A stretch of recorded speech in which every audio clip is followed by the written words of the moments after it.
Welcome to this part.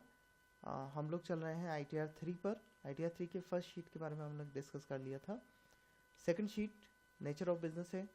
Codes already हम लोग discuss कर चुके हैं। यहाँ से आप अपने बिजनेस का कोड सेलेक्ट कीजिए।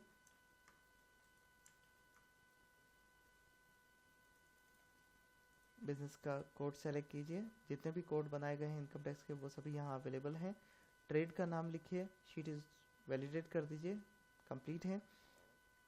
इसका जो अगला शीट है वो है पार्ट ए, बैलेंस शीट। ये आपको अगर आप ITR 3 फिल कर रहे हैं और अकाउंट्स बनाना कंपलसरी है तो आपको इस शीट को पूरा फिल करना होगा। देखिए उसमें क्या क्या है। आप बैलेंस शीट प्रिपेयर कर लीजिए। बैलेंस शीट में से डेटा यहाँ फिलअप कीजिए। प्रोप्राइटर्स कैपिटल, रिजर्व्स यदि हैं तो, loans, secured loan, foreign currency loan और इंडियन बैंक से लिया हुआ लोन या अदर कहीं से लिया हुआ लोन। अनसिक्योर्ड लोन में बैंक से लिया हुआ लोन या अदर दूसरी जगह से लिया हुआ लोन आप ये लोन्स में दिखा सकते हैं।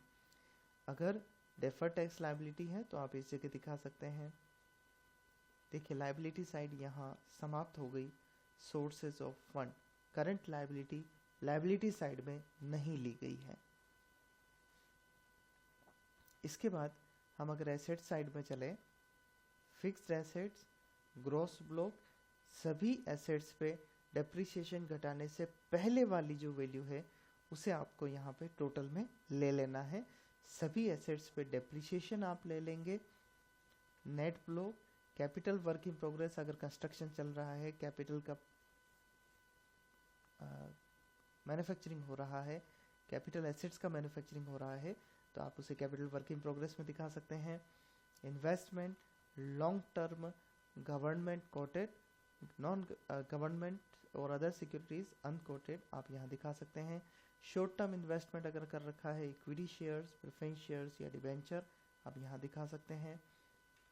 करंट एसेट्स पे आ जाते हैं नेक्स्ट पार्ट में।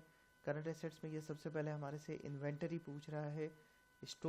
स्टॉक में 3-4 तरीके इन्होंने बताए हैं। Consumable stores, raw material, stock in progress और फिनिश गुड्स। जो भी एप्लीकेबल है आप वहाँ पे फिल कीजिए। नेक्स्ट आपसे पूछ रहा है सन्ड्री डेटर्स, उसको फिलअप कीजिए। Cash and bank balance, cash in hand और बैंक बैलेंस में आप टिक कीजिए।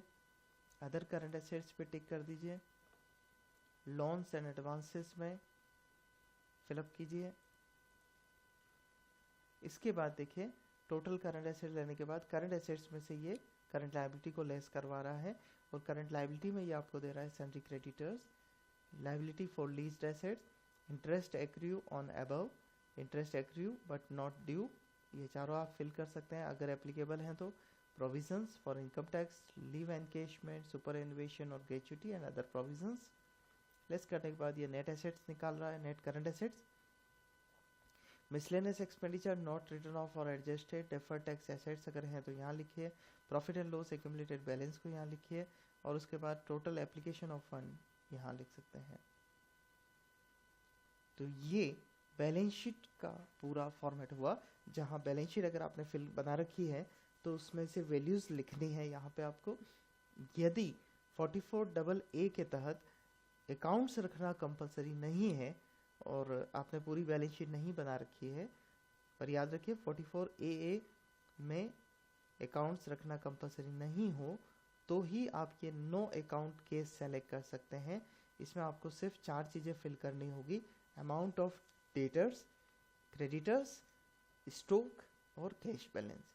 इन 4 को फिल करके अगर 44AA एप्लीकेबल नहीं हो रहा, अकाउंट्स रखना कंपलसरी नहीं है, तो आप इसको फिल करके और इस रिटर्न को, इस शीट को वैलिडेट कर सकते हैं।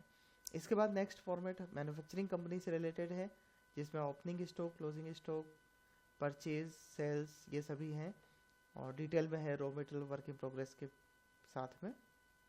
ट्रेडिंग अकाउंट के फॉर्मेट में है बट वर्टिकल फॉर्मेट में है।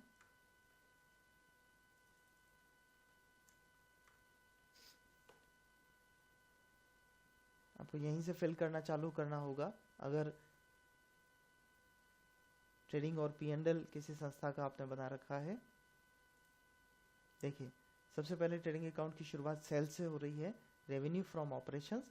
रेवेन्यू फ्रॉम ऑपरेशन को इन्होंने 3 पार्ट में डिस्ट्रीब्यूट कर रखा है। ये पार्ट के अंदर पहला 3 पार्ट क्या है, gross sales, gross receipt of business. Business के अंदर 3 पार्ट कर रखे हैं, देखिए sale of goods, sale of service, other operating income revenue.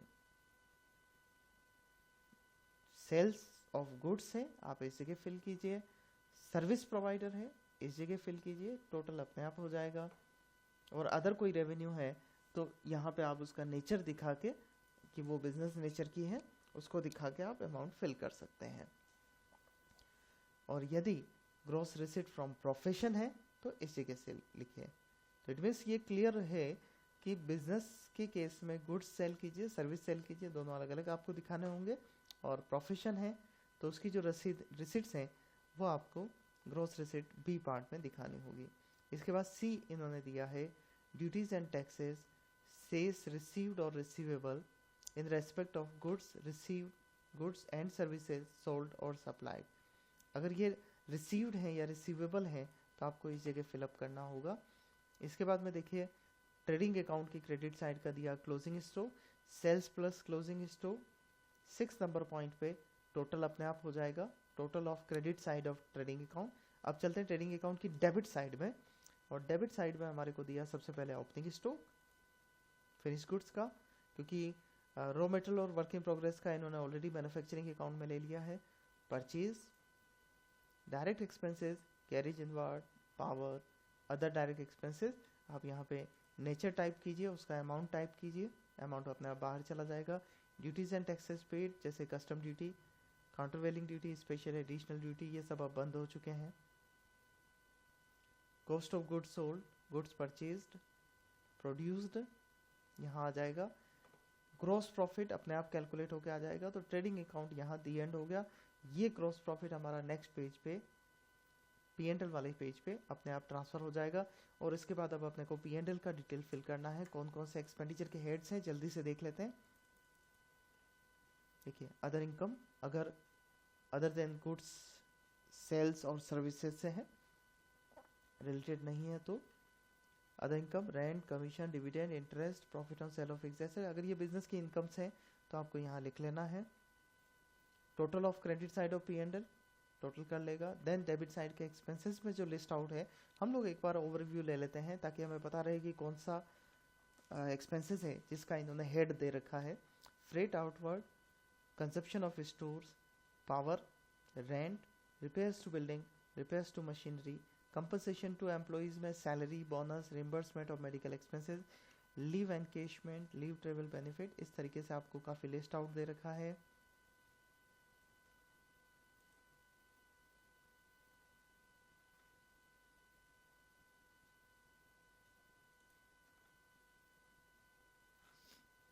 फिर दिया इन्होंने 23 नंबर पे insurance, workman and staff welfare expenses, entertainment, hospitality, conference expenses, sales promotion including publicity, advertisement, commission, royalty, professional consultancy fees, hotel, boarding, lodging, travelling expenses, foreign travelling expenses. Head wise आप distribute करते रहिए। Telephone expenses, guest house expenses, club expenses, festival celebration expenses, scholarship, gift, donation, rates and taxes, audit fees, other expenses.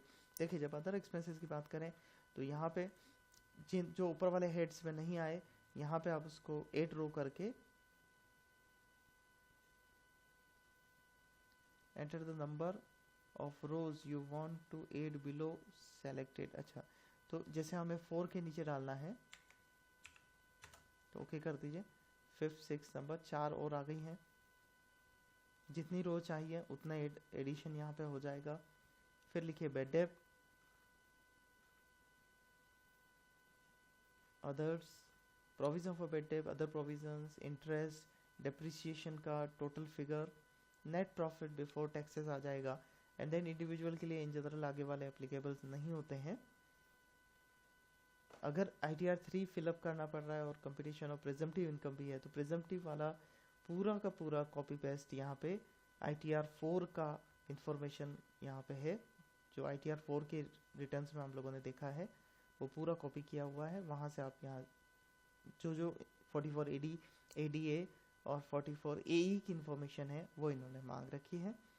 तो यहाँ हमारा profit and loss fill up हो जाएगा और ये काउंट होके टोटल इनकम वाले पेज पे अपने आप शिफ्ट हो जाएगा।